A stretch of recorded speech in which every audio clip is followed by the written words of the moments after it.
This is Hannibal here from thehannibaltv.com. And today I have a man. He's had AWA matches, WWE matches. He's been a staple in Ohio. He's one of Toledo's favorite sons. He's wrestled for the Sheik. He's wrestled in Hawaii for the Maivias. He's been everywhere. He's even been a promoter for WCW in Toledo, among a ton of other accomplishments. He has an audio book out, the original Bruiser Bedlam, Jerry Graham Jr., also former tag team partners with the legendary Dr. Jerry Graham, Dr. Jerry Graham Jr., his kayfabe son, Jerry Jaff. How are you doing today, sir? Real good, Hannibal. Thank you for having me. No problem. I met you several times at the Cauliflower Alley Club, and I think I did a couple short interviews with you. I think we were at a table together at one of Yeah, the award ceremonies. So you're one of the nice wrestlers. I There's was there's saying a the lot same of thing. wrestlers. I don't like most people, but I seem to take a liking to you for some reason. I don't know why. I haven't figured it out yet, but I'll work on it. But you seem to be a Well, pretty I nice guy. I think it's the connection that I was friends with superstar Billy Graham, who Yeah, of course Dr. Jerry Graham got into the wrestling business. sure. Yeah. Yeah. What would he be? Your uncle? What would he He would be? be my uncle. He would be Dr. Graham's brother. That'd make him my uncle. And we were talking before we went on the air about these computer experts. And one guy I was reading one time, that stuck with me, I remember it, made a big deal about saying, he's not really a Graham. His name is Jerry Jaffe. He lives in Toledo, Ohio. I said, well, you know what? Eddie Graham, of blessed memory, was Eddie Gossett. His son Mike Graham was not a Graham. Luke Graham was not a Graham. Superstar Graham was not a Graham. And even Jerry Graham wasn't a Graham originally. He was adopted when his mother married a guy named Graham. But the thing is, singling me out as being a Fall Graham, I thought was kind of amusing, considering that none of us were really. But it was an organization that Jerry brought together, and it made an impact on people. And he definitely helped me in my career, and he was definitely had a mind for the business. And I learned a lot about ring psychology from the good doctor. Now, here's something interesting about wrestling fans. They'll say you're not a Graham, but they don't question that you're a doctor. Well, I am a doctor, 4 PhDs, 8 master's degrees, 16 bachelor's degrees. I just barely got out of high school. And in fact, my high school wrestling coach wrote me a letter once years ago. He says, world's most highly educated wrestler. I remember going to the principal of the school and begging him to graduate you. Ah, you also went to military school. I saw on your Facebook, which is under Jerry Jaff, you Well, have that's the some Army. military pictures. That was the Army. That wasn't school. That was the Army. I was in the Army for 2 years. Okay. Yeah. Yeah. Did you see any action? Well, I was a cook at Fort Knox. Whenever the food wasn't right, the guys beat the hell out of me. But other than that, no. No, Yeah, I stayed in the States for 2 years, mostly in Kentucky, 6 weeks in Pennsylvania. And then I got out, you know, did I what I was told. understand. I understand Dr. Jerry Graham was also in the Army, so you had that in connection. Well, the difference was he was with the 82nd Airborne and he saw plenty of combat action and he had stories to tell. And that's one thing you put on the plus meter. He was a decorated World War II veteran. That's worth something on the good side of the meter. And he always tells me he served under General Slim Jim Gavin. And that was who ran the outfit that he was, the 82nd Airborne, I believe. That was probably the top guy. But he always talked about General Slim Jim Gavin. So World War II decorated war hero. And for the people that want to give him hell that he was an alcoholic, Well, like a lot of wrestlers are, lots of World War veterans, like my grandfather was alcoholic too after World War II, because it screws you up in the mind and you have to escape. Yeah, absolutely. I believe that in a minute. I've had a lot of friends of mine who went to Vietnam. I was fortunate. I was just patriotic enough. I went in the Army, but I didn't volunteer for anything. Had they sent me to Vietnam, I would have gone. But fortunately, they did not.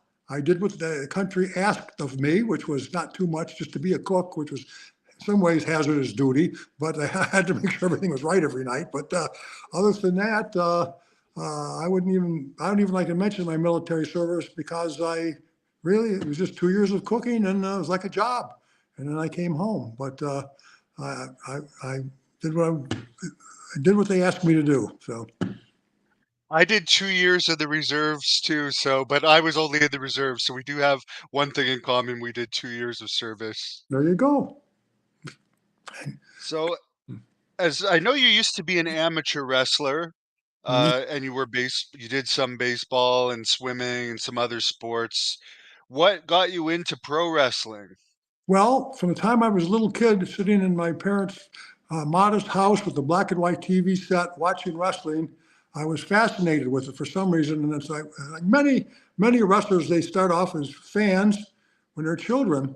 But it was Herodotus that said, circumstances rule men, men don't rule circumstances. A lot of guys, when they're kids, they want to be airplane pilots, they want to be policemen, firemen, romantic jobs like that. And then they grow up and life takes a hold of them and they go where it takes them. With me, I realized when I got out of high school and got drafted, and then I met my wife, Brenda, when I was in the Army, and I came back married, and then we had children. I didn't think that my dream for pro wrestling was going to come true, but we had a family business, the Tyler Meat Company, and when I got out of the Army, they gave me a job driving a truck, delivering, and the man that managed our service station that took care of our trucks was Martino Angelo, a fellow Canadian of yours. He's original from Hamilton, Ontario, but he moved to Toledo, and he was the promoter of Toledo. And what's the chances? So then I started talking to him, and he started taking me to the gym, and he started training me, and he got me started on the career. And the first promotion I worked for was the Sheik. That's what we promoted Toledo for, was the Sheik. And it was just like, and then the few times I got discouraged and quit, I'd always get a call from a promoter saying, "I think we can use you." And it was always a kick up. So I don't want to get too existential here, but I think I was destined, for good or for bad. That was my destiny, because just like Al Pacino said in Godfather 3, just as I thought I was out, they'd pull me back in. Yeah, that's right. So that's just the way Well, it is. I'm aware that the Toledo was a big territory for the Sheik, one of the big towns. What was it like meeting the Sheik for the first time after growing up in the area and being aware of the legend of the Sheik? Well, after Angela trained me enough, and then if he says the Sheik wants to meet you, and the Sheik tells me this, wasn't aware of this, but I had just gotten out of the Army, and the Sheik said I stood at attention when I talked to him. The Sheik had been in the Army too. He was a World War II veteran as well, and he said it was always so funny. He said I came in, you could tell I was a little bit nervous, and I just stood at attention, just like I was talking to a general. Automatic. I didn't even know I did it, but the Sheik would tell that good naturedly. He wouldn't make fun of me, but he told me good naturedly, in future conversation. I'll never forget the first time we met. You stood at attention. As far as wrestling the Sheik, were you ever actually in the ring with them? Many times, many times. And like I said, I have wrestled most of the uh, big names of the 60s, 70s, and 80s. I'm not going to say all of them. I trained with Randy Savage. He had already been in the business, but we had trained together in Toledo, and we kind of clicked. And for a long time, the Sheik had Randy and I working his opening matches in all the towns. And we were the opening match because, the opening match, in my opinion, and many other promoters' opinion, is the second most important match on the card, because that sets the tone. If you have a first match that's not any good, it puts the people in a bad mood. And of course, your most important match is the main event. That's what they bought the tickets for. But you want to get them off on a good foot. And I took that as a compliment that they had Randy and I working their first match all over the territory. What was his personality like at that time when he would have been at the top at the lower end of the card? Because we know as he got more towards the top and became a superstar, he was a little eccentric. Well, he was a tough man in real life, and there's something about this guy. When we first met, we clicked. He was like an uncle or something. I don't know what to say. I remember one time in Muskegon, Michigan, we were coming out of the arena, and a bunch of rowdy youths got around him in a threatening mode, and everybody ran except me. And he never forgot that I was the only one that stood beside him, and we bluffed our way out of it. We talked to the first guy that would have attacked us would have been cut to ribbons. I can tell you that. I don't know if it would have won the fight or not, but everybody else ran but me, and he remembered that. And for the longest time, He'd invite me up to his house. I'd bring my kids up there. He had an indoor swimming pool. He had a ring in the backyard. I helped train some of the newer wrestlers after I had gotten some experience. And then one day in Indianapolis, he and Dr. Jerry Graham got in a horrible argument. And at this time, I wasn't Jerry Graham's son yet. We just rode there together because Jerry lived in Toledo. And so we just shared. I was Jerry Jaffe Jabroni, and Jerry Graham was there, and him and she got horrible, and the Sheik fired both of us. I guess I was guilt by association. And all my bookings were canceled, and I tried calling him to ask him what happened. He wouldn't come to the phone and talk to me. And years later, his son, Eddie Jr., asked me, "Whatever happened to you? You stopped coming around." He says, "Your dad fired me." He says, "He did? Why?" I said, "I have no idea. I called him and asked him. He wouldn't talk to me, wouldn't come to the phone." And then the second I went to work for the competition, Flying Fred Curry, I got a phone call from him. So in other words, it was okay not to work for him, but I couldn't work for anybody else. So I wasn't going to stiff Fred Curry, so I went with him. But to this day, I have no idea. I don't know what him and Jerry. Maybe Jerry said some things that should have got him fired. It could have been. I don't know what they were talking about. They were yelling at each other. But what did it have to do with me? And why did I get fired? We'll never know. All the participants have gone to their reward, and it's just a mystery to me why I got fired. He even blackballed me once. I was working for Dick the Bruiser, and Dick the Bruiser called me up one day and says, "Jerry, I'm going to have to stop using you for a few months." And I says, "Why?" He says, "Well, I'm going to be doing some things with the Sheik in Indianapolis and Detroit." And he said, "I can't use you as part of the price, but I'll bring you back and make it up to you." So I was furious then that he went to another promoter. But when it was over, Bruiser brought me back and made it up to me. So Bruiser's one of the best promoters I ever worked for. But that was something that the Sheik, why would he do that? I was just, at that time, I wasn't even Jerry Graham Jr. yet. I was just an undercard. And, but that's the business, swimming with sharks, I guess. You mentioned the competition, Fred Curry and the Sheik. I understand when the second promotion started in the Detroit territory, it actually boosted business overall in the territory. Is that true? Which promotion are you talking about? I'm a little. Okay, maybe it's not Fred Curry. Who was the one that went in opposition to the Sheik in Detroit? Dick the Bruiser. He was Oh, it running was Bruiser. He was running the Okay. Olympia. At that time, I was still working for the Sheik. I was still with the Sheik at that time. But some of the guys would go and meet Bruiser at the Sheraton Hotel in Detroit after the matches, and that's when I first met Bruiser there.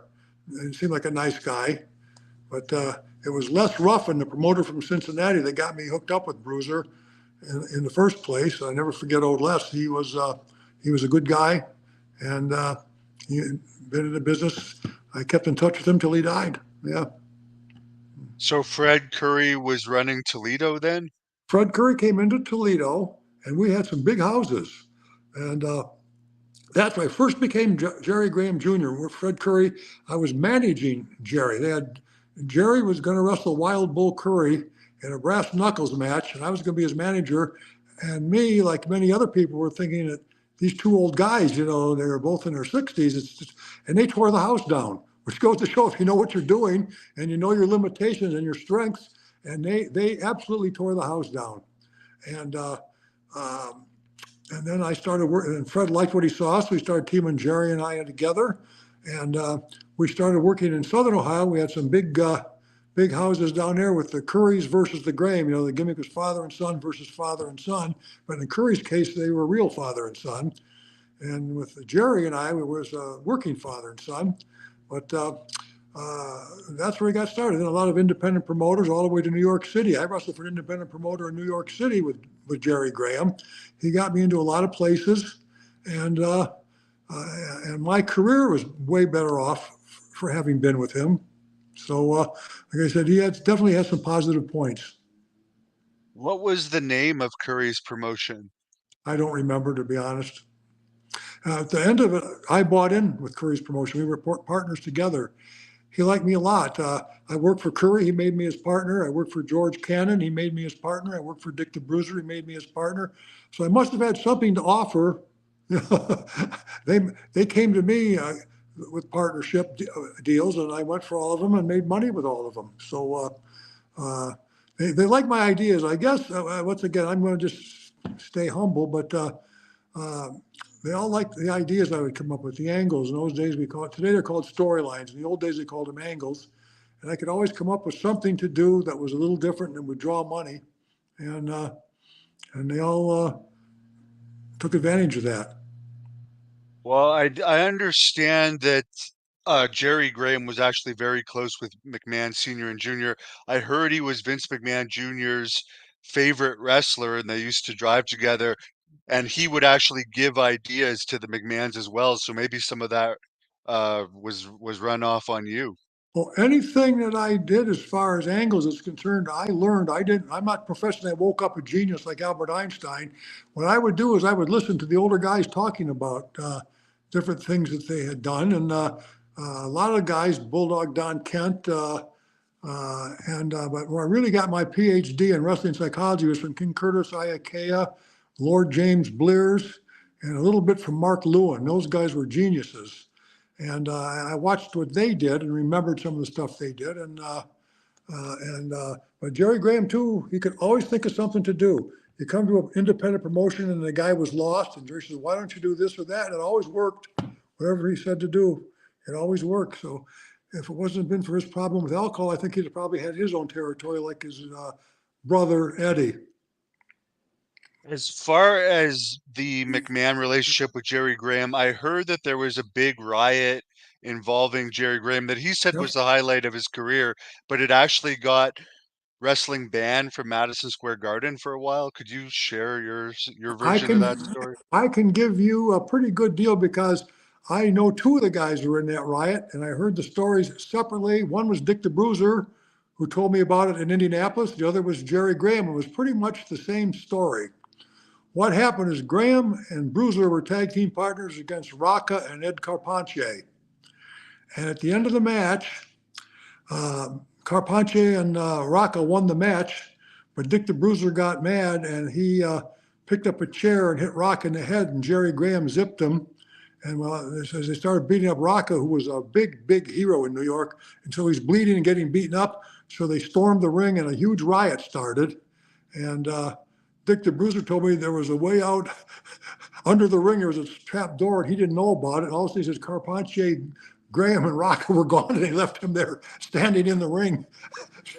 But he somehow got out alive. But Dick the Bruiser was barred for life from New York. Jerry Graham was barred for life from New York. However, he got a lawyer, and because he was a war hero, they put him on double secret probation, I guess. They let him come back if he behaved himself. Graham was fined, I believe, I might be wrong, someone's a catch me this, but I'm thinking Bruiser and Graham got fined $5,000. Rocca got fined $1,500. And what did he do? He got hit by a chair. I mean, he didn't. And then Ed Carpentier got fined $500. He absolutely did nothing. And then they closed wrestling down, and there was a big move to have wrestling outlawed for a while in New York. So you can go too far with your heat, and it'll come back to bite you. You know, you want to get heat, but you don't want that kind of heat. It's just not good for business. And for a while, they were talking about a compromise. Once again, this is secondhand anecdotal, that they were not going to let children into the matches. They're going to make wrestling like a nudie bar. And no children allowed. But finally, things straightened out, and they went back, and they just learned to behave themselves a little better. But I remember when I was wrestling for Vince Jr. at the Chase Hotel, I was managing Adrian Adonis and Dick Murdoch, and they had trouble with the fans, and they were out, and so they were my team. So I went out to help them, and Vince Jr. was right there. He said, "Get back in the ring right now." And looking back on that, at the time, I just did what I was told because Vince was the boss. But I think he was concerned about another riot and losing St. Louis maybe. So I think it was probably the right thing for him to do. So But, how did that come about with you managing Murdoch and Adonis when they were in St. Louis for WWE? well, I went to George Cannon. I was working for him, and he made a deal with Vince to bring his TV and put it on George's TV. And they gave George a piece of Detroit. And he says, Jerry's a pretty good hand, especially a good talker. And why don't you use him? So they used me in a few matches, and I got to go to Kuwait, which was an adventure for me. But the Chase Hotel was my last employment for Vince. I was there. I did what they told me. And what they told me to do, which I did, was nothing. They said, just stand there. And we don't want you doing too much. We don't want you running up and down. I was managing John Studd as well. They brought me as a manager. They got me these tuxedos and everything. And I thought, well, this is my time. But they made a point to tell me when I was managing not to run up and down the ring, not to grab anybody's foot under the bottom rope or slug anybody. And then they said, when the match is over, Gene Okerlund is going to ask you a question. We're not going to tell you what that question is because they want to see how fast you are on your feet. This is Pat Patterson talking to me. And the whole thing, the question and the answer is only going to be a minute. So the match is over with John Studd. And I go out of the ring and they says, what does John Studd need you for? Why are you have to be in his corner? He's a big man. He seems tough enough. So without any preparation, I came up with this. And I'll tell you why. Because too many people take advantage of him. With me in his corner, I can make sure the referees are honest. I can make sure the commissioners are honest. I can make sure the promoters are honest. He doesn't have to worry about his money. He doesn't have to worry about backstabbers. I protect him in every possible way. So when he's in that ring, all he has to have on his mind is his match. I thought that was a pretty good answer for spontaneity. You know, there was no. I get back to the dressing room and John Studd chews me out from top to bottom. You shouldn't talk about yourself. You should talk about me. You got to get me over. I says, John, did you hear the question they asked me? The question is, why did you need me? So I was just thoroughly disgusted at the time.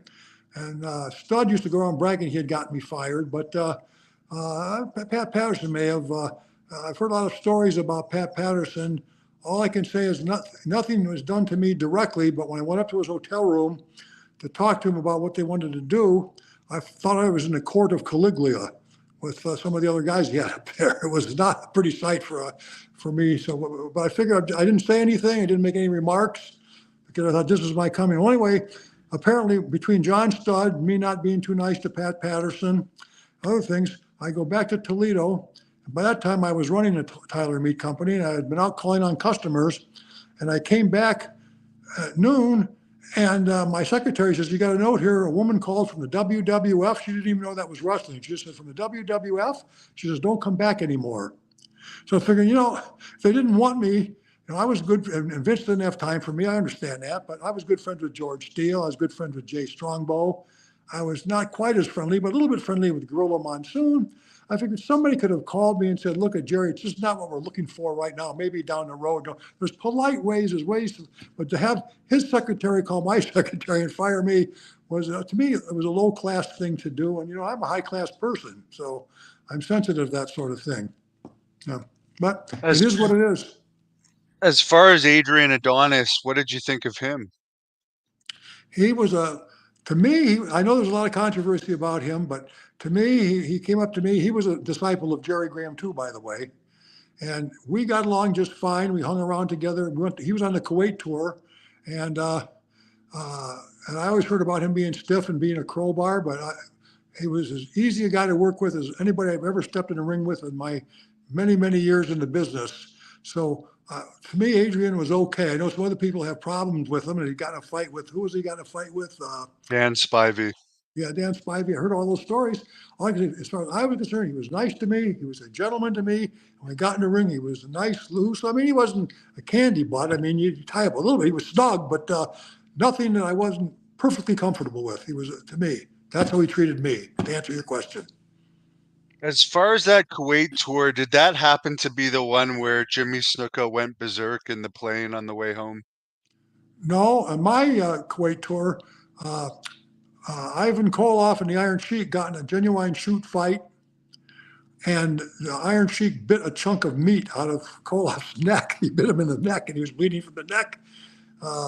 They had to break him up, and they had these security guards on the plane with guns. These guys had their guns out, and they didn't know what was going on. I feel, oh my gosh, we're going to get shot, And by the time we got to Kuwait, they were the best of buddies again, though. But it was just a matter of maybe a couple of drinks too many, and I'm still not sure what they were fighting about.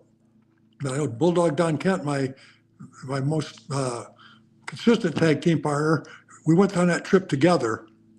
And Jimmy Snuka wasn't on the trip I went on, but we certainly had some fireworks. It's just a different different wrestlers though. Yeah, because I understand those tours weren't that well publicized at the time, and they're not very well documented. But WWE did a handful of Middle East tours in those years that really helped fund the company because they got paid a lot of money. And on one of them, Jimmy Snuka had like a meltdown on the flight home. So maybe you should be happy you weren't on that plane ride. Well, I would say this: Jimmy Snook and I always got along too. But if he was having a meltdown, I would have run the other way. He is one guy I wouldn't have wanted to tangled with. I was a worker. I wasn't a shooter. That's something else I've noticed on the internet. You have too. They're always talking about who could beat who in a shoot. How is that relevant to our business? I'm asking. Let me ask you one question. How is can who beat who relevant in our business in a shoot? People are just interested in it for whatever reason because of the fantasy world of wrestling, I guess. They want to know who would win Yeah. in real Well, matches. well, I'll tell you this is one thing. You're younger than me, but let's assume we were in the same age group, we were in the same shape, same condition, everything. You're bigger than me, you're stronger than me, you're tougher than me. If we got into the ring and said, "This is going to be a shoot," Hannibal, if you can pin Jerry in 2 minutes, we'll give you $50,000. There's not a doubt in my mind that you'd have collected your $50,000 that night. But if they said, "We want 20-minute Broadway," and we were working together, I'd have no doubt that we could have entertained the people for 20 minutes. I mean, I just don't get this who can beat who in a shoot because I couldn't beat up anybody.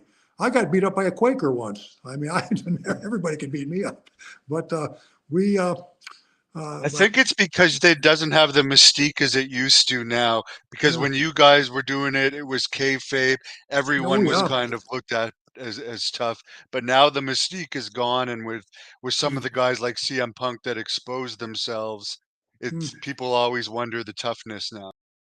Well, I'll tell you what I was taught on that. I'm not going to mention the guy's name because he's dead. He can't defend himself. And I really don't like to speak ill of the dead. But when I was doing a business, there was a guy I used to ride with. I used to think he was a good guy. And we got in the ring to work one night, and he absolutely beat the hell out of me. And I wasn't afraid of this guy physically. I'm a little bit tougher than what I claim to be in my jokes, but I wasn't basically a tough guy. But anyway, I took it because I thought the promotion would be mad at me if I didn't sell him. So I got out of the ring, beaten up pretty good. And Chris Colt came up to me and he said, "What did you take that for?" And I says, "Well, I didn't want to get anybody mad at me if I'd have fought back. They're trying to get him over." He says, "You do not have to take a beating like that." So I got mad. I went into the Sheik's office back in the dressing room and I told him what happened. And I says, I went along with it because I didn't want to mess the show up. But from now on, if that happens again, I'm fighting back. And the Sheik says, "If anybody does that to you, you can do whatever you need to do. Shoot with him, beat him, whatever. You don't have to take a beating like that." He told me the same thing. But with the wisdom of Solomon, he never booked the two of us together again either. So he told me what I That wanted to happened. hear. And That happened to me too when it started. Because sometimes you don't know how fake wrestling is supposed to be or how real, and you just think that this is the way wrestling is what I found when I first got in. And then finally they say, no, you shouldn't be taking so much from these guys. yeah, well, I don't mind selling a guy if he's working. I was there, I was a job guy, and everybody wanted to work with me at the TV matches. And I thought, gee, I must be a great worker, boy. And then Bulldog Don Kent told me, he says, "Well, you're pretty good for a new guy, but the reason they want to work with you is because you're not dangerous.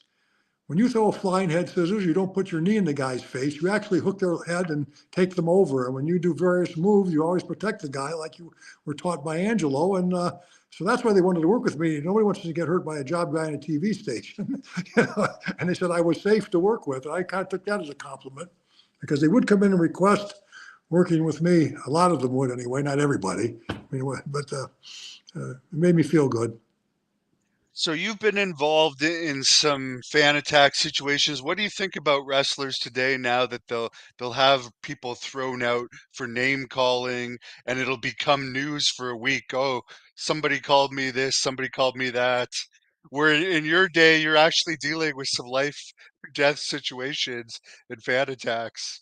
Are you And talking it about doesn't make fans? any You talking about fans calling names or who's calling? yeah, now fans will call a wrestler name. It happens to Hmm. Sami Zayn in WWE recently to a woman in AEW, and it they eject the fan, and then I understand that, but it becomes wrestling news for a week. Oh, how terrible! Someone's got their feelings hurt. Blah blah blah blah blah. Wrestlers were supposed to be tough, Well, and like as now many their times as I was feelings. attacked, physically attacked by fans, it's kind of funny. They called you a name. It was, it was, I'd never heard that, but I'm kind of laughing because I'd never heard that before. It's definitely news to me that the fans get called out for calling you names because they called me every name in the book. And in fact, I would make a joke with my mother, of blessed memory, who was living at the time, and I'd say, geez, I didn't know you knew so many people in Fort Wayne. And she said, I don't know anybody in Fort Wayne. Well, they always tell me my mother does this, my mother does that. You know, name calling was part of the business. I didn't mind getting called names, but I was doing my job. They got people mad at me. It was okay to call me names. It didn't bother me in the slightest, in the slightest, you know. What was the scariest fan attack situation you were involved with? Okay. It was with Bull Curry and Fred Curry against me and Jerry. And the referee was a 16-year-old kid named Jimmy Hines, who later became Bobby Fulton of the Fantastics. And he liked wrestling so much he was hanging around the business, so Fred let him referee that night. And so the end of the match called for us to get disqualified. So the referee disqualified us, and the Currys left the ring. So we take this 16-year-old kid, and Jerry and me start beating him up, and it was his hometown, I believe, Chillicothe, Ohio. And the fans went nuts. They started coming in the ring. I started running up and down the apron, punching them just to keep them from getting in the ring. And then the Currys came running back out and said, you know, get back, get back, get back. We'll handle them. And they beat us back to the dressing room while they were protected. They put us in the middle, and they stood on the outside of us, and they beat us back to the dressing room. And that was pretty scary. That was probably the scariest of them all, yeah, because they were coming in. I mean, they were just swarming the ring from all four sides. And there were some other ones too, but that one came to mind first. So that must have been the most, when you asked me the question, that's the first one that came to my mind. When you lived with Jerry Graham, he worked for you at one point, you had a restaurant, you Yeah. traveled with him. What was the most difficult situation you ran into him as far as controlling him? And I'm not saying this in a bad way. I find his No, antics funny personally.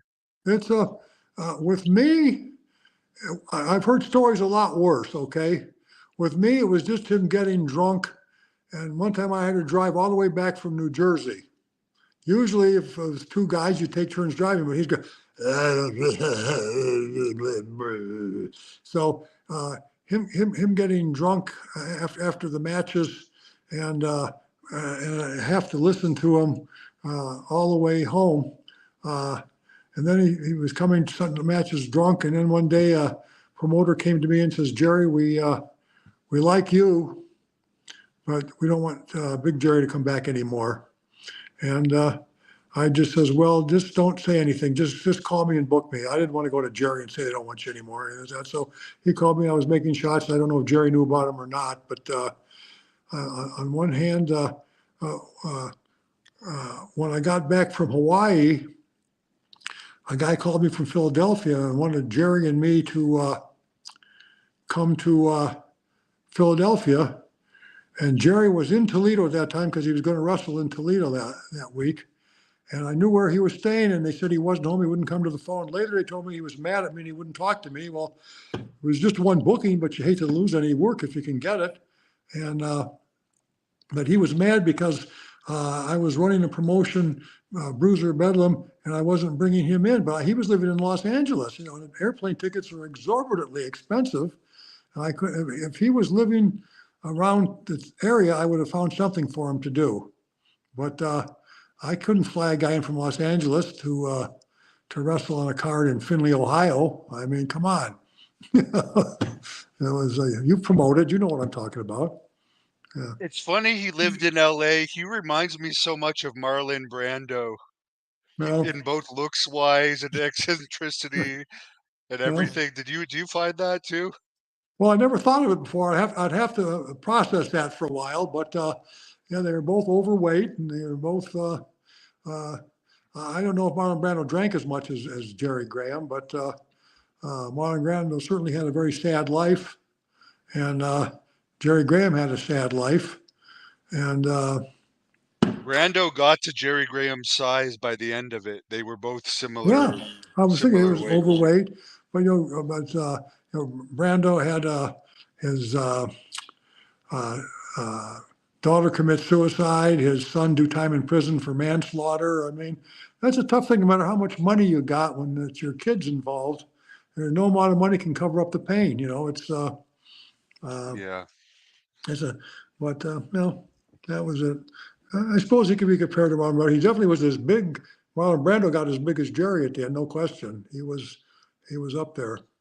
And Marlon's interviews toward the end were pretty wacky, which reminds me of an interview that I just watched of Jerry Graham doing probably the only quote unquote shoot interview he ever did, which was a soft shoot interview. But one thing that stood out to me of that, he really buries Eddie Graham. Did he have heat with Eddie Graham? He he had some animosity. He never told me why. The nuts and bolts I don't know. The overview I do know. Apparently, Vince McMahon had trouble with the Fargos, and they left. And Jerry says, "You don't need them. The Graham brothers. I know a guy in Tennessee. I guess he was from named Eddie Gossett.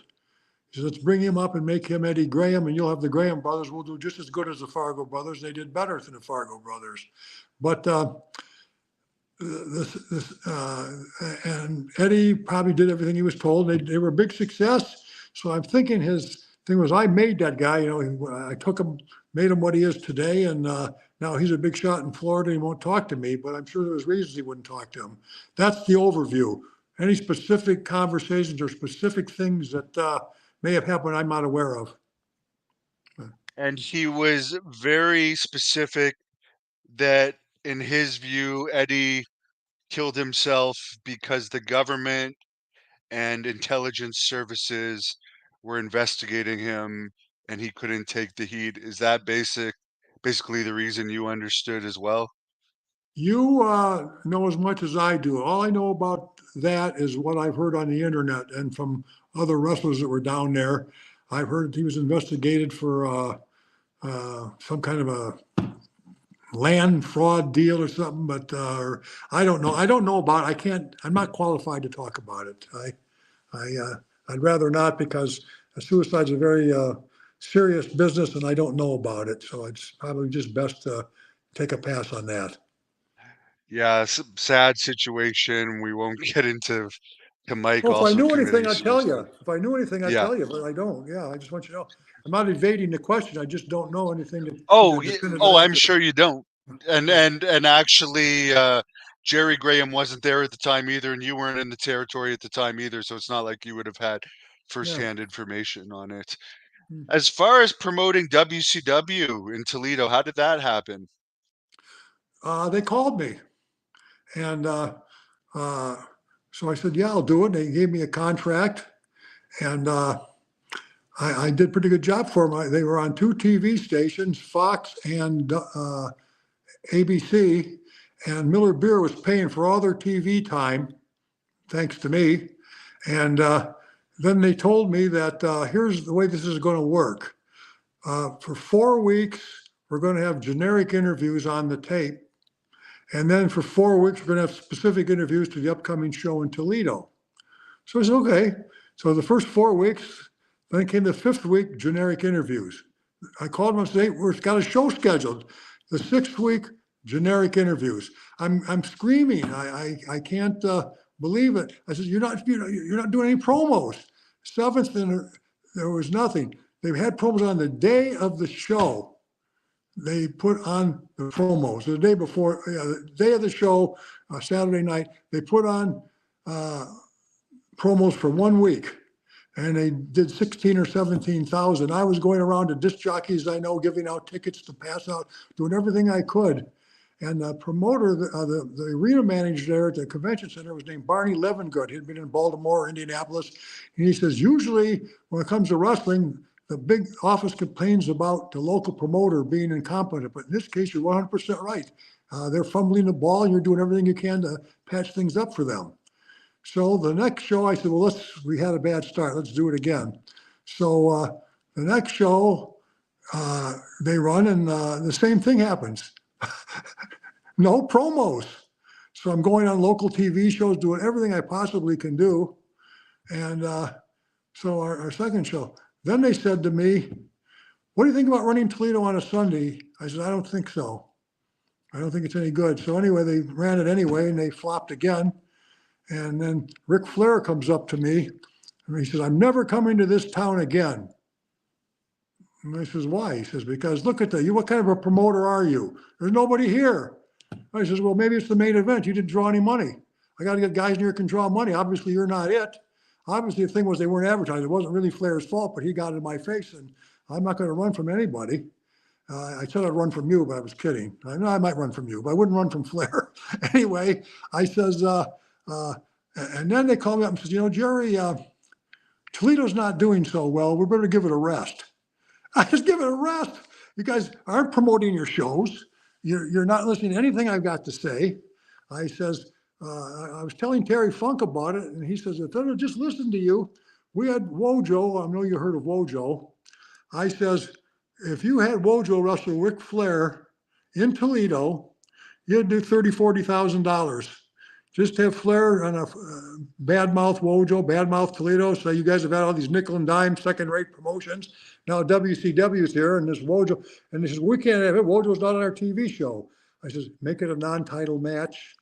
Wojo, whatever you want to do. Wojo just wants the money too. You know, it doesn't matter who's going to go over, anything like that.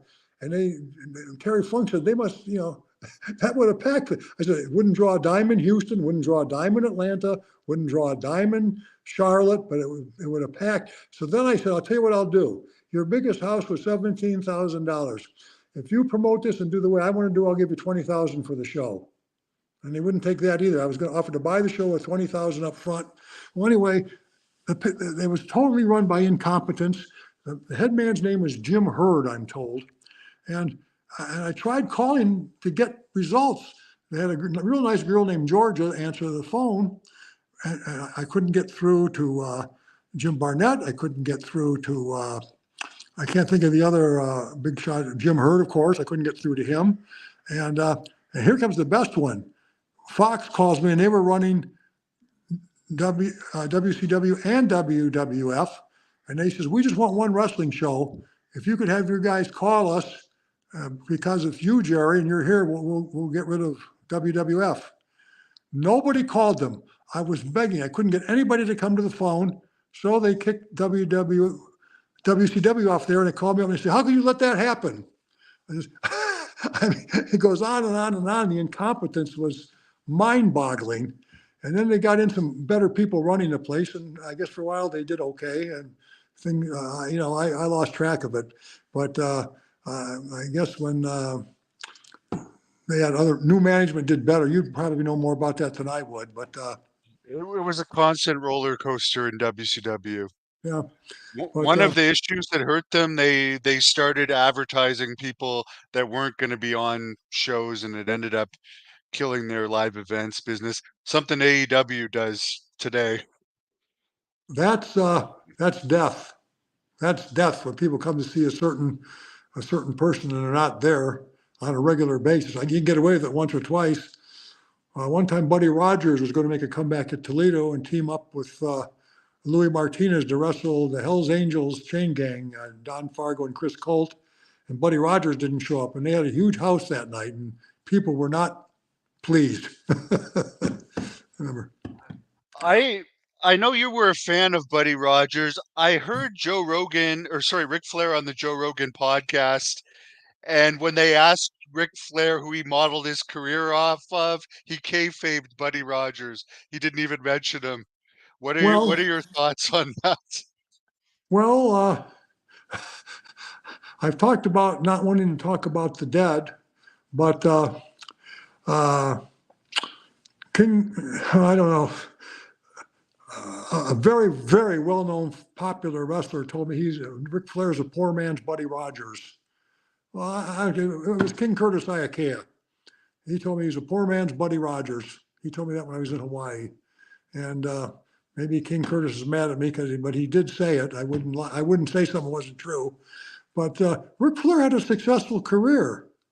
But some of these stories I heard about him and bankruptcies and all the money he made. And I just wonder, and the way he got rude with me. Oh, somebody splashed a beer on him at the Toledo show, and he was complaining about my security. I had guys in orange shirts that said security, but I also had deputy sheriffs off duty moonlighting there. And, he was furious that somebody got, if you're sitting, I said, if you had J. Edgar Hoover and the FBI watching the ringside and somebody wanted to splash you with a beer, they'd get through and do it. So they threw the guy out. And a few weeks later, I'm watching on TV and somebody splashed a beer on Flair at the house show in Atlanta. I wonder if he went to Ted Turner and pounded his desk and said, I don't like your security. He just, I guess he struck me as a bully. That's just my opinion. The only two people in wrestling that really, let me start at the positive. When I first started wrestling, my first time in the dressing room, I was going to referee one match to see if I could do it or not. It was George Steele versus Tex McKenzie. I walked in the dressing room. I didn't know anything. I was a nervous wreck. And I didn't know that there's a courtesy of when you see a new face to get up and introduce yourself. Well, the first person on my first time in the dressing room that got up and introduced themselves to me was Andre the Giant. I was just a referee on a trial basis, and he got up and walked across and says, Andre. And ever since then, we had, pleasant conversations in dressing rooms. One I'd run into him, which wasn't that often, but he was always a gentleman. Other than that, the only two guys who were really rough on me was Ric Flair and Hulk Hogan. I will not deny their success. I'm not going to say they were both successful in their business. They were at the top of their game, much farther than I ever went. But does that give you an excuse to be rude to somebody? Well, now you got to tell us the whole Hogan story. Well, I will. I was at a NAPI convention. That's for the people that have TV shows that like other channels to syndicate. And I was down there trying to push our Bruiser Bedlam tapes. And it was a long shot, but Bruiser thought it'd be a good idea, so I went down there. And now I had used to talk to Hulk Hogan in Chicago, and then he came to Detroit and St. Louis, and he was always gentleman. I mean, we weren't the best of buddies. I gave him a ride to the airport once, but that doesn't, okay, so I'm with my wife, and we're in a room where you had to pay $750 to get a badge to enter this room because there's a lot of celebrities there from a lot of TV shows. They didn't want anybody there that wasn't in the business, and that's pretty much, gets you, thins out the herd if it's $750. So anyway, I'm walking with my wife, and Hogan's walking with Brutus Beefcake, and we're kind of walking into each other and said, hey, Hulk, how you doing? And he looks at me. I said, hey, Hulk, what's your name? It's Jerry. We used to talk in Chicago, St. Louis, Detroit. He says, I don't know you, man. And he takes his arm and slowly pushes me aside and keeps walking. Well, that was rude. Even if he didn't know who I was, he could say, yeah, nice to see you. How you doing? But then I started thinking, this was a closed room. If he didn't know who I was, then he didn't know who I wasn't. What if I had been a program director for the biggest station in New York City or something? Because that's what that convention was for, to get stations to carry your show. You should be polite to everybody in that kind of a situation. He just brushed me aside, just rude. And I'll tell you what Jimmy Hoffa said, who was the great negotiator. He says, yell at somebody, scream at somebody, curse at somebody. That's all allowed. But don't ever talk down to somebody or you'll make an enemy for life. And there was a classic example. All Hulk Hogan had to say is, hey, how you doing? And I'm kind of busy, I'll catch you later or something. You can get rid of somebody politely if you don't have time for them, And between Flair and Hogan, I mean, I'm not a star or anything, but some people know me, and they'll remember me more because I'm still current. And if they come up as if they're expecting to remember me, I'll at least pretend that I remember them. Well, this is when I was pretty active. I was still working in Chicago and Detroit, and I was still seeing Hogan. So it wasn't like I was from a vague, distant past. And but you do the right thing, I'll tell you a funny story about the old and the new. In 1992, I was at the Cauliflower Alley in California at Studio City, And that's the first time I met Buddy Rogers. And I told him, I says, you know, I might be acting like a mark, but I just want you to know that you're the reason I became a wrestler. I watched you on TV and I thought you were great. I wanted to be like you.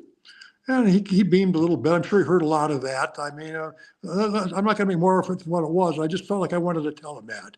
And I know it's kind of a Mark thing to do, but I did.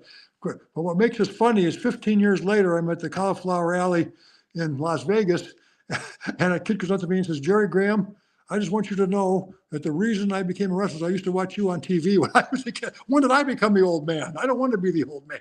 I want to be the young, awestruck kid. I don't want to be the old man that inspired somebody else. But it really happened. Guy came up to me and gave me the same speech I gave Rogers. Yeah. Full circle. And speaking of full circle, karma got Hulk Hogan. It gets all of us eventually, but he's been through hell over. He's finally turning things around now, but he went through about a 10-year period of hell. Well, I didn't know anything about that. And I'll put it like this. I don't wish anybody harm. I never wished anybody to drop dead or get sick or anything like that. But I just remember, you know, you got to just, just remember those who mistreated you and stay away from them. And if they come to you for a favor, in advance, the favor better benefit you. I mean, if Hulk Hogan would have called me up and says, hey, Jerry, we need a manager and we're going to give you $10,000 a week for a year, I could overlook the insult, you know. But it's just, and a third one, which wasn't quite as bad as Ole Anderson wouldn't shake hands with me. I was working for Georgia Championship Wrestling in Huntington, West Virginia, and I hadn't met Ole before. So I said, hi, Ole, Jerry Graham. And he looked at my hand. He was reading the paper. He looked at my hand, he looked at me, and he looked back at his paper. I said, oh, okay, fine. I thought that's what you're supposed to do when you see somebody you haven't met before, but he's the only guy that didn't do that to me. And every dressing room I've ever been in, I've always welcomed new faces, and people have always welcomed me. Well, Sailor White, he welcomed me kind of different when I went to Nova Scotia. He comes up to me, think about this, the first time on the road, I was in my 20s, just out of the Army, just been trained, and I was there just to do jobs. I knew my place. And he comes to me and says, just remember one thing, I'm top heel in this territory, and you better learn that right now. That's how he introduced himself to me. That sounds about right from what I've heard about his character. When you talk about seeing Hogan in Chicago and Detroit, was that when you were working for AWA? No, I was working for WWF. I used to work when they first took over for Cannon, they used to put me on the Detroit shows. And when I was working for AWA, I'd see him in Chicago. And then in WWF, I seen him in St. Louis. But then WWF fired me. But I was still, I'm not sure if I'd already been fired from them or not. But anyway, I was working for Bruiser as well. But anyway, regardless of the circumstances, he could have said, hi, how you doing? And let it go at that. There's all kinds of ways, and he's just a rude person. And like I said, I don't wish him any harm. I don't wish him to get sick. I'm not that type of a person, you know. But I just put it like this. You know how they say blind people become more sensitive to smell and to taste and to touch? Well, intelligent people like me become more sensitive to stupid people. And it's not, someone like you, Devin, it's not too bright. You would understand, but smart people would understand. Smart people would understand that how hard it is to meet dumb people. You know, one time, that reminds me, there was a guy who worked TV for Fred Curry, a very good commentator named Rick Bratton. And he had his son, Boomer Bratton, come to work for Indianapolis. And he interviewed me for the first time, and I said, Boomer Bratton, as I understand, you're related to Rick Bratton, aren't you his son? And he says, yeah, my father was a wrestling commentator in Columbus. I says, you know, I thought he was the stupidest guy I ever met, but you're dumber than your dad, if that's possible. He was shocked. But then Boomer and me became good friends because he knew it was a work. You mentioned Wojo. Someone wanted to know if you think he could have done better in wrestling given his background, if he was pushed more on a national scale. Well, they had the opportunity. They chose not to. And I'll tell you about Wojo as what I think as a booker. I think that the WWF, and they did very well without me or Wojo. I understand that. Okay. So we understand they're the greatest promotion that ever was based on money. But I think a good thing they could have done was put Wojo on crew, second tier, have him win most of his matches, but if they needed somebody over, because Wojo was business oriented. He would do the job if you needed him to do the job. Uh, and he could go to colleges and stuff and work out with the team with the teams and the colleges and stuff, and it would give street cred to the promotion. So let's say he goes and works out with the University of Syracuse wrestling team, and he beats their heavyweight and their light heavyweight and whatever. Then that night Hulk Hogan beats him. That's the street cred, you see, and he'd be a policeman if they had trouble with anybody. And I think it would be a good guy to have on hand, but they didn't see it my way. But I think that he would have been an asset to any. Vern Gagne called him and wanted him to be a Russian, and Wojo didn't want to be a Russian, so that didn't work out. And he worked for Carlos Colon in Puerto Rico. I don't know how that worked. He came back pretty quick, but he was booked in Atlanta. Ric Flair got him booked in Atlanta, but then they canceled. They canceled him before he left. He never got down there. But Wojo used to challenge the audience. We've talked about that before. You get $10,000 if you can pin Wojo in 5 minutes. And that was really believable. And I don't think anybody could have pinned him. You see, in wrestling, amateur wrestling especially, I believe you were an amateur wrestler, they're very big on stalling. But we took that rule out of the, so if somebody, let's say some national champion or somebody came down to wrestle Wojo, if you're allowed to stall, a guy of Wojo's caliber is not getting pinned. It's not, it's not going to happen, but very few people went to 5 minutes. Most of them went down in a minute or so, but he was so believable. So it was just, I think it was a wasted talent, but once again, everything went on without us. And I'm not happy with Vince McMahon, but you've got to admit he was the best, to this point in history, he was the best promoter there ever was based on sales and making money. There's no question he was the best promoter there ever was. That's how you judge any business, whether it's the wholesale meat business, like I was in, the wrestling business, or a restaurant, or an adult bookstore. Is how much money you make is the only judge of your success in that business. If you're making money, if you're not making money, you're not successful. I won't use the word failure. That's too strong of a word. But I will say you're not successful if you don't make money. So we could say AEW losing 34 million last year would be considered not successful. Yes, that could be, unless they got these oil wells in the old country and he was able to use it as a tax write-off. I don't know. but if that's possible. That's very possible. But if you take, but all kidding aside, if you take that promotion as a single entity, if it lost that much money, it was not successful. And I don't say that with any glee. I don't talk down my nose at anybody because I've had business ventures, not just in wrestling. I've had successful business ventures and I've had failures. Fortunately for me, I've had more successes than failures, and I'm living a comfortable retirement. But even Vince McMahon had several businesses that didn't work, but the wrestling was his thing. His football didn't work, his bodybuilding didn't work. Somebody told me he'd been in the construction business, and that didn't work.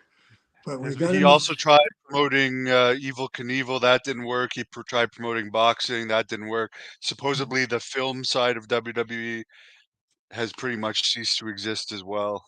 Yeah, well, but the thing is, he was the best at something. And most people don't realize why he was the best. I think I've got it figured out.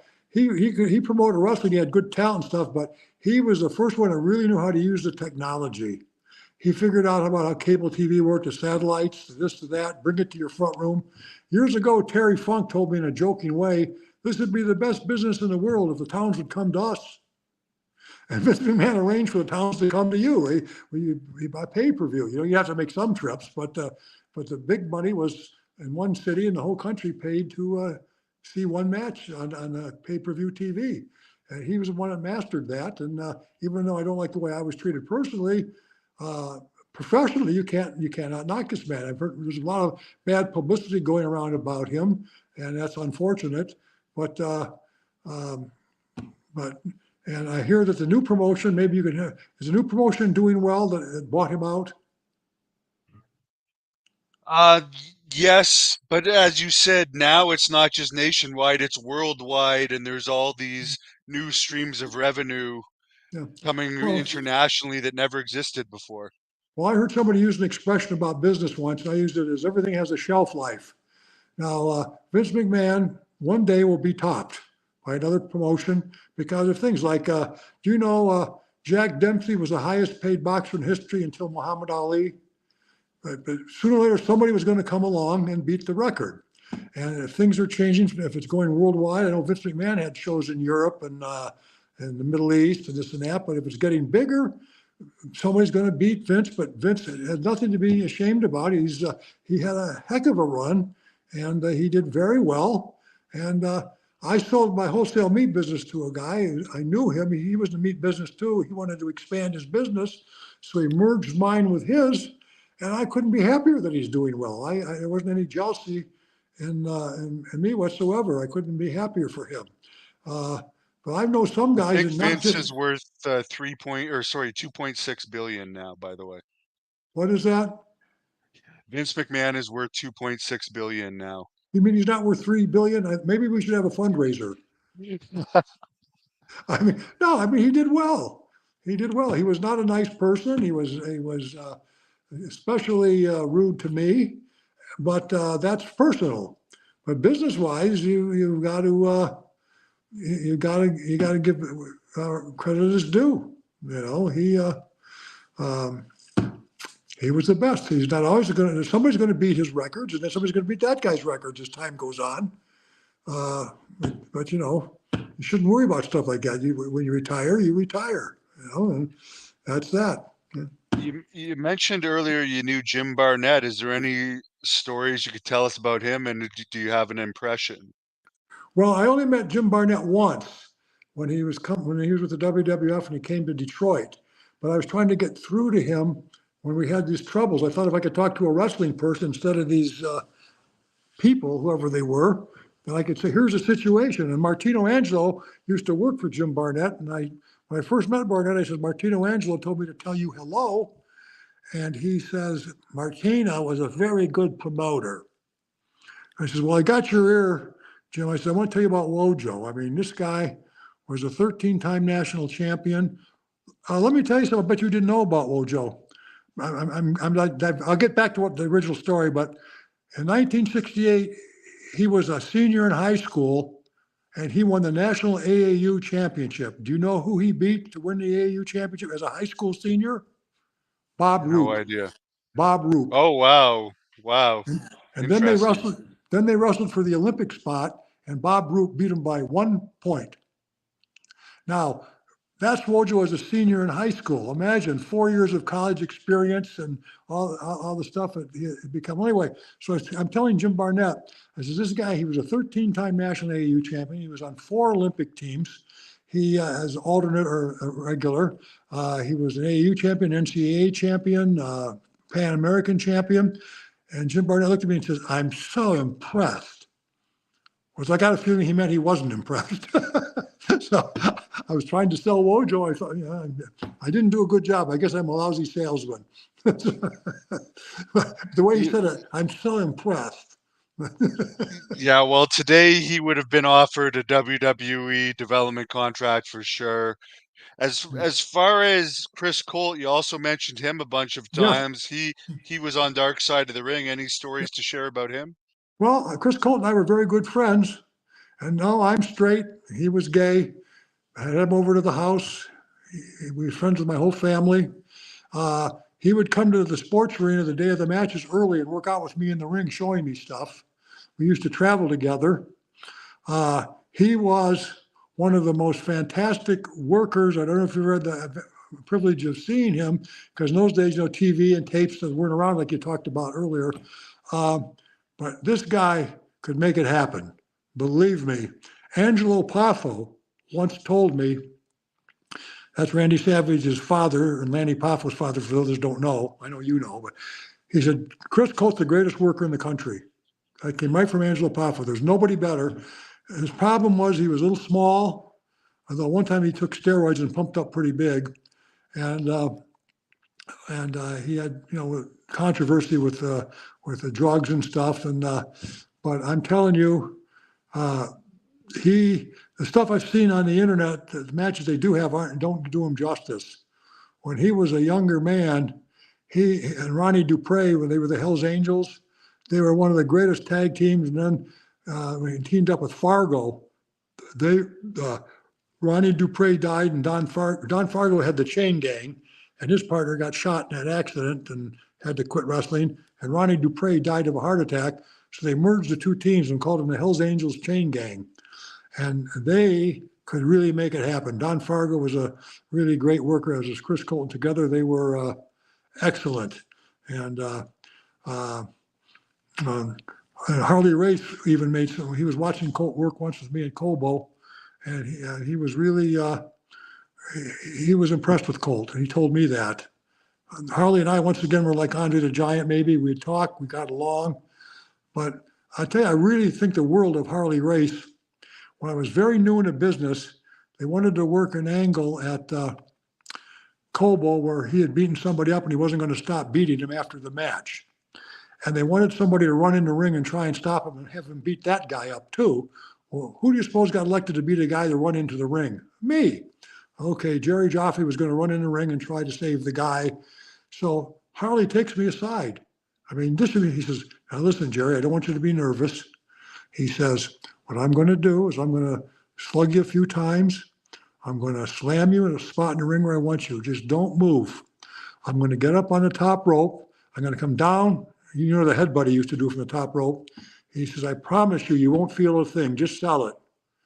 I mean, he took that much time with a guy. He wasn't even going to work with me. It was just for after the match thing.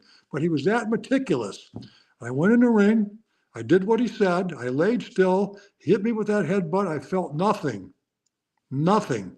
And as I got later on in years, I realized that he didn't have to do that. He could have just beat the hell out of me, but he was really a class act. I never got to work with him in a straight up match, but I never forgot him taking me aside before the run in and taking the time to tell me what he wanted, what he was going to do, what to expect. And that was just it. So 4 stars for Harley Race. And that's high. 5 stars for Harley Race. Yeah. Here's a question from Garrett. Who do you think the best WWE wrestler was from any era? Buddy Rogers. I had a feeling you were going to say that. Someone is asking about Psycho Sam Cody. I don't know. I'm not familiar with him. I haven't seen him in years. Here's a guy's heart was in business. He'd do anything. He was rough. He was tough. He was a bump taker. I have nothing but high regards. I always used him when I had my promotions. Whenever he was available, I would use him. Bruiser made him a Russian called Ivan Zatkov. But he was very good. Once again, high marks for Psycho Sam Cody. Right. Do you remember the WWA promotion in Detroit? Was that one of the promotions you worked for? The WWA, that was me, wasn't it? When Bruiser. Oh, there you go. It probably was you. So there you go. You were a successful promoter. Could you just share for people like me that are also promoters some advice on promoting wrestling? Because I'm sure some of it transcends time. Well, I'll be happy to give you my overall view on promotion, but the kids today don't want to listen to me. When I would have an old timer tell me something when I was new, I would thank him and say, Jerry, if you do it this way instead of that way, it'd be better. I would appreciate the fact that an old timer. But today, I had a guy once working for me. He was kind of like an Abdullah the Butcher kind of a guy, but he hit the guy and he'd stand there, hit the guy and stand there. And I said, if you just followed the guy around a little more and hit him some more and kick him some more, and he told me he used the F word and quit. So nobody tells me how to work. So that's what I was up against. But anyway, I would say this. When I got Bruiser Bedlam together, I used to go to these Booker meetings. The first thing the Booker would always say is, anybody not going to do a job if I ask them, tell me now. That was standard for the Booker's meeting in the old days. But I did a little bit differently. I got all the guys together before our first match. And I says, listen, this is what I have an idea. The idea of this promotion is we're going to be an ensemble cast. That's what they call it in theater. There's not going to be any superstars. There's not going to be any Hogans or anybody like that. We're all going to be considered somebody that could beat somebody else. Whoever two guys were wrestling, there's a chance that either one of them could win. We're going to have guys doing jobs. We're going to have guys getting put over, and then it's going to go the other way. But we're going to build certain guys up, but everybody here is going to be taken care of. I didn't have very many guys quit on me. Brought in Scott Steiner, and he did everything that we asked him to do. And if you can get a promotion, that number one, I think we talked about this one of our shorter interviews. If you're new, get an old timer to advise you. You're still the boss. I'm not saying make him the boss, but you should have what Cosa Nostra calls a consigliere. You need a consigliere, an experienced guy to talk in your ear like Jerry Graham did to Vince McMahon. We never did get to finish that story, but that was true. But you got to get somebody to advise you with things. And just because you're a good worker doesn't have any sign that you might be good behind the scenes, which is just as if not more important to getting things together. You've got to arrange for your buildings, your TV, your advertising, your this, your that. Get the best people you can get. Don't ever take any shortcuts. The little bit more money you spend will come back 10 times over.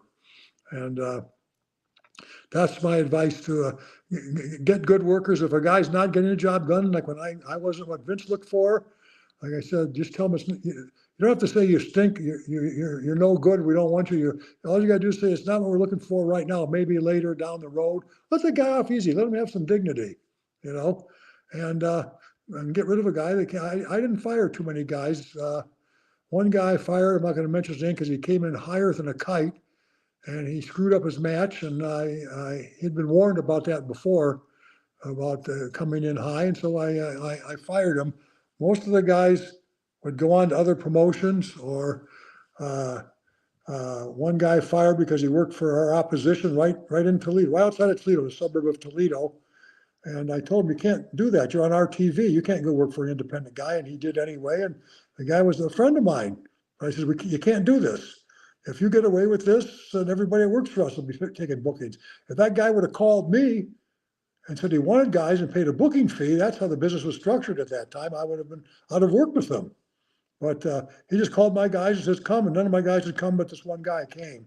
But so you want your guys to be loyal to you is my point. You want them to get, when you're in the ring, don't get yourself over, get your match over. And you want to get the whole show over. You want to have good matches. You want to have matches that people enjoy, talk about. You want to have a good finish, man. You got something going in the main event that's hot. Keep remembering what we said about shelf life. Always have something cooking underneath. Always have an angle getting ready to pop up as soon as the one you're working on is over, because you can't play Gone with the Wind every week if you got a movie theater, even if it is the greatest picture. You got to change up. So something cooking underneath. Have your advertising in line, have everything the way it's supposed to be. Obviously, the WCW didn't have their advertising department very well organized because, what we were getting. But that's my advice. And have that guy with you to talk in your ear for you. Well, I appreciate that advice. A couple fan questions I'll throw in here. You've been generous with your time. Someone wants to know Absolutely. what were you trying to do with WWA Superstars in 1989? Why did you close Bruiser Bedlam Fold? That's a good question. Dick the Bruiser didn't want to be active anymore. I said, well, Bruiser, if we're going to use your name, you got to have something to do with the show. And he was a little offended that I took his name off the show because I wanted him to come in occasionally. We had one show a month. I said, if you come in a few times a year, he would have drawn better that way. But he just didn't want to do anything. So he still had his piece of the promotion. I wouldn't do that to somebody. The guy's a partner, he's your partner. But he didn't like, and I had to change the executive producer to George Cannon because of you're familiar with the Canadian content rules. I don't know if they still have them or not, but then they did. So that gave us Yeah, a they 50%. do. They gave us a 50% Canadian content because we said George Cannon was the producer, which he wasn't, but that got us on all the Windsor station, and I don't know if it was anywhere else or not. George took care of Toronto, did a good job for us. But the question was, why did we close it down? Is that the question? Yes, and what were you trying to do with WWA Superstars in '89? Trying to make money. Yep.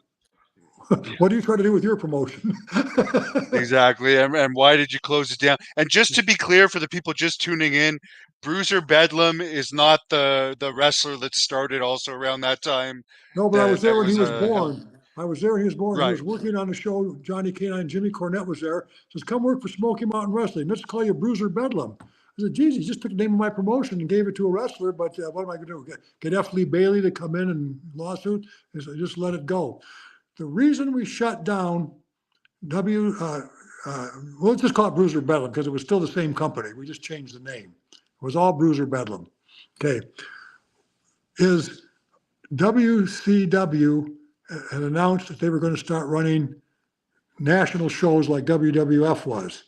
Now, when we were competing with WWF, it wasn't too bad because they were only coming to Toledo and Detroit, 3 times a year. That was the same deal that WCW was going to have. So there was room for a second smaller promotion. But then WCW came along and they were going to do the same thing. That means they were going to be in Detroit, Indianapolis, all of our towns, Chicago, Toledo, whatever, 6 times a year. So I sat down with Bruiser, and I want to make something emphatically clear right now. I've said this on other talk shows, but I want to make this emphatically clear. We started Bruiser Bedlam as a extension of WWA because our problem was it was hard to get new talent, and people weren't buying. Guys were getting old. And so the deal we came up with was Dick the Bruiser was going to scour the world and find the best talent he could find. We didn't put in the word younger, but it was implied, okay? So everybody was coming in, the new guys were all discoveries of Dick the Bruiser. I found this guy in Kentucky. I found this guy in China. I found this guy. So we brought in younger guys, and then we had a segment where I would interview the new guys. Okay, well, the point was, we made money every year we were in business.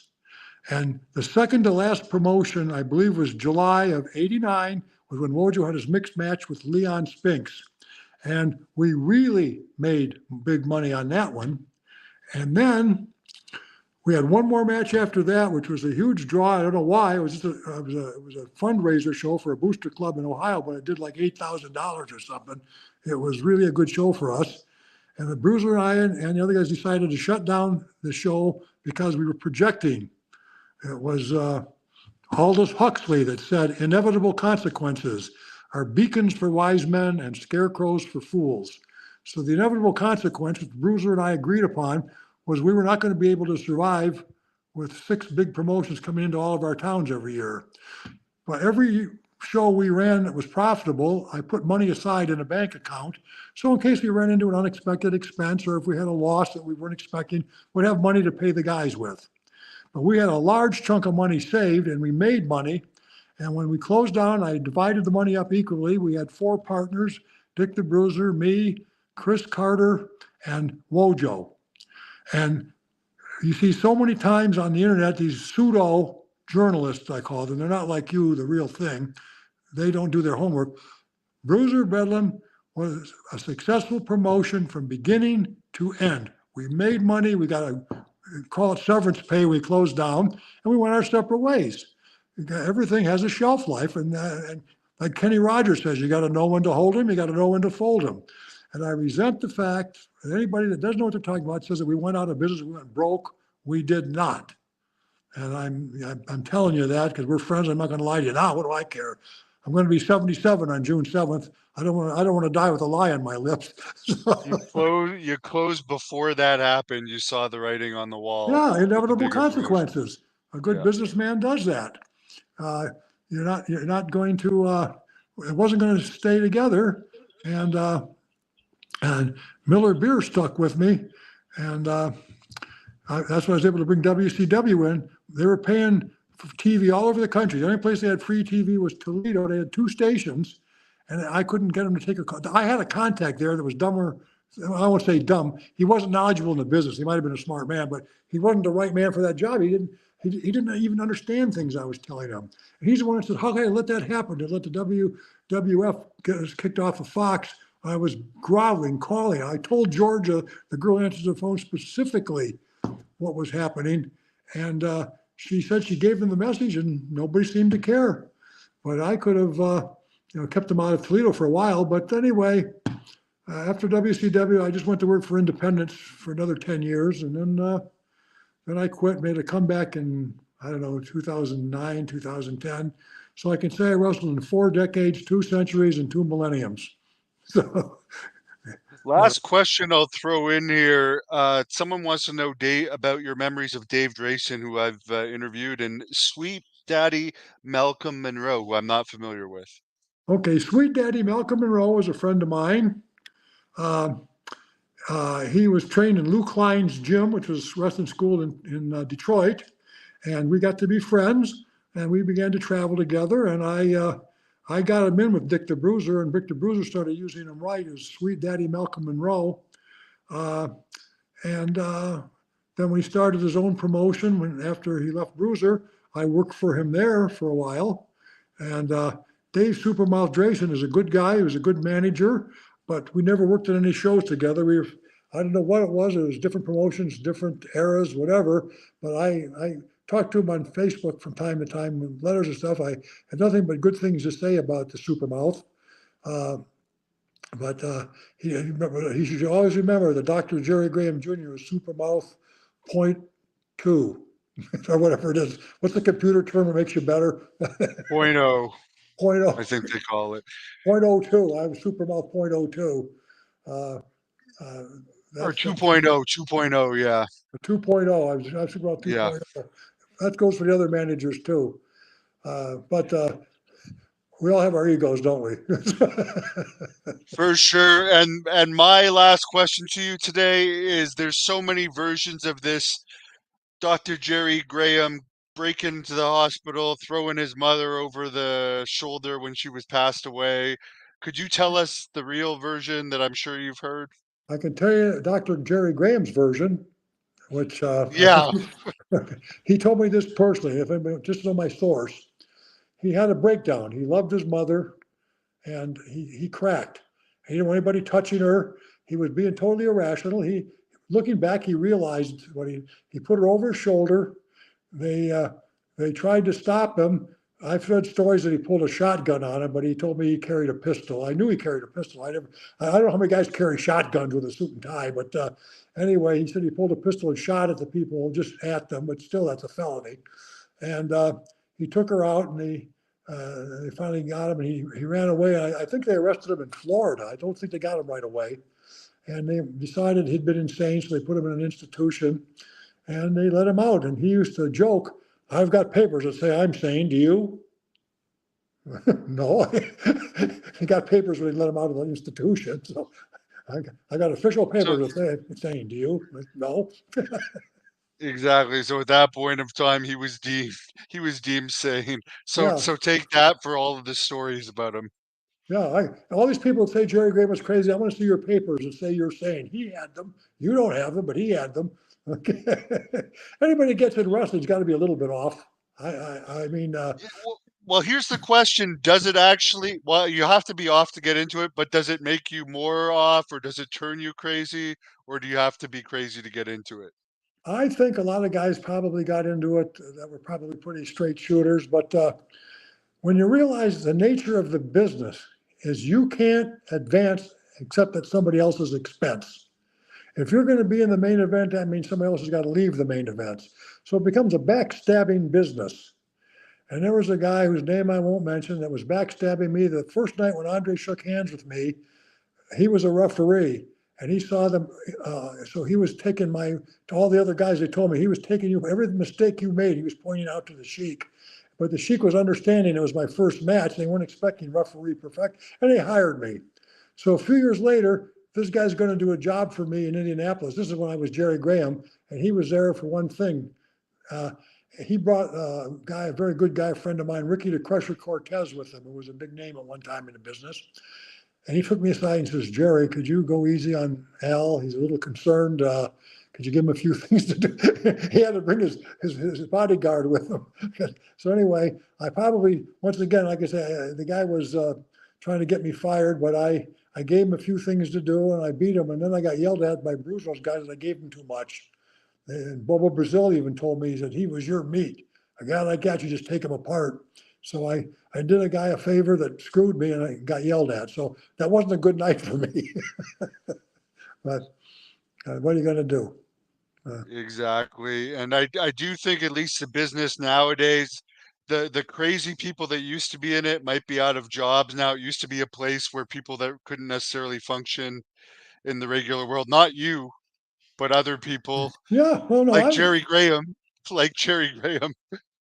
But yeah, now they're college educated and stuff, and you're not on the road 7 days a week anymore.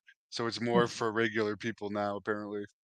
yeah. Well, with me, I had the Tyler Meat Company, which is my bread and butter. So I was never at any promoter's mercy.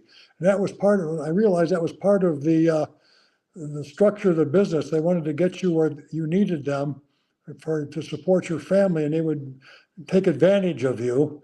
And I walked out on more than one promoter that cheated me on my money, or they might promise you money, or we'll make it up next time. Do you ever notice that when you're having a bad time, you're their partner?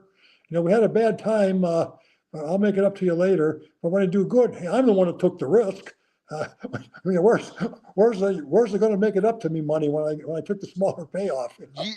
Yeah, I hate that is one thing with wrestling. No matter how bad the house is, and some of the times you got to blame it on the draws. They'll demand their money, but then when it's a big house, maybe because you worked your ass off promoting, they want more money, but they won't give you a break if they don't draw. Yeah, well, the thing is, uh, uh, they they risk their money. I understand that, and they have some bad times, and they got to pay us less. And I would sometimes take settlements if I knew the promoter. I worked for him all the time, and I could see he was having a tough time. I wasn't a total jerk, but there was guys that would get nasty, and I would just say, okay, well, when I say walk out on them, if I was advertised, I'd do the match. I wouldn't have anybody accuse me of, but then I wouldn't work for them anymore. If I promised you a certain amount of money to come to work for me in Toledo, that's yours. That's what you're going to get. I don't care if the house loses money. That's why I had that account for at Bruiser Bedlam. We brought in the Iron Sheik, we brought in Wildfire Tommy Rich, and they drew enough to pay for themselves, no question. But in case they didn't, we were financially solid, and that's something I try to tell the people, and I just absolutely, uh, like I said, resent anybody that says anything differently. I have to ask this because I didn't think of it. Did you have any memories of Bobby Heenan? Bobby Heenan. Yeah. He was a little rude to me in the dressing room once in Indianapolis, so I just kept away from him. Uh, I nothing drastic. I thought, I introduced myself, and he says, "Hi, I'm Jerry Graham." He says, "That's your problem, brother." He's another one who wouldn't shake hands. I said, "Ole Anderson." I just Bobby Heenan wouldn't shake hands with me either. So I said, "Okay, that's my problem." So I You just would have been competition to him, right? Though, if you were a manager. no, he was working for Vern Gagne. He was doing Bruiser a favor coming in. So Okay. I just you know he was one of the all-time great managers. Once again, I'm not going to divide personal feelings by work. He didn't. I think he was better when he was younger. As he got older, he tried to be more of a stand-up comedian. But when he was younger, working for Bruiser, I thought he was the best manager there was.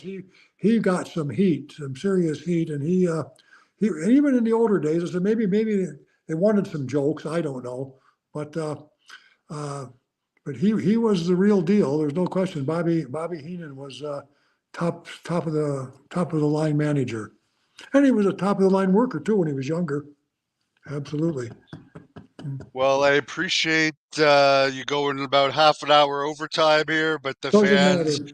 were I have asking a no lot of life. questions. I have no life.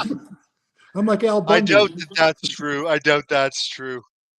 But Well, yeah, I greatly appreciate it. You have a Facebook page, Jerry Jaffe, right? Am I yeah, pronouncing it right now? yes, I know you as your JAFFE. wrestling name. Anybody wants to talk to me on Facebook, it's Jerry Jaffe. When I get a friend request, I check. If it's somebody from wrestling, I accept them. If it's somebody that went to school with me or went to the same school I did, I accept them. If it's some lovely, beautiful girl that needs some airplane ticket money to come and visit me, those are the ones I don't accept. Yeah. I don't get all those Facebook is full of fake accounts these days. The thing that Fake. scares me is that beautiful girl in the picture is probably some guy with a beard and a cigar and tattoos sending me pictures, so I'd send him the money for the airplane Yeah. ticket. But no, anybody that wants to contact me on Jerry Jaffe, there's several Jerry Jaffes on Facebook, but this one's got me and Wojo as the cover picture, so you can't miss it. With his Hall of Fame plaque. Yeah, from the Mid-American Conference. Yeah, yeah. He got that way too late. It was years later. He should have got that right after he was. You know, when he was in college, he only lost one match in 4 years, and it was the NCAA finals to Chris Taylor. And he beat Chris Taylor in other matches. People don't know that. Chris Taylor, big 450-pound guy. Think about that. And so the one match he lost, he finished second in the NCAA. The other years, he finished first in the NCAA. He lost one match in 4 years at the University of Toledo. It was to Chris Taylor. Bruce Bumgardner, a great wrestler. Wojo beat him. Like we said, Bob Roop. How would he have done against Haku? How would he have done against Haku? Well, you know, here we go. We start with the shooting again. If they were going to have a strict amateur match, he would have beaten Haku. But in a street fight, I wrestled Haku when I was in Hawaii, and he was very impressive. But I don't know if he's trained to be an amateur wrestler or not. But I know I was there. It was like my second or third match. He was supposed to pile driver me on the cement floor. And being young and wanting to get over, he didn't hurt me though. It was kind of scary because he was so big and tough looking, but he was okay to work with. He was, like I said, snug. Well, I can deal with snug. I can't deal with crowbars. You know, snug is fine. And my prediction, I could be wrong. I did pick Japan to win World War II, so I'm not always right.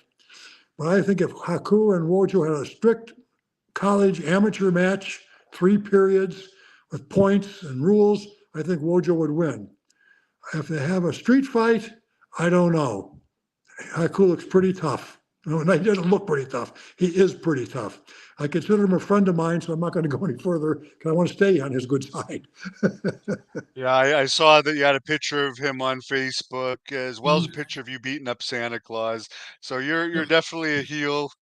And I'll let you. I got 14 grandkids, 6 kids. Do you know how much Santa Claus costs me every year?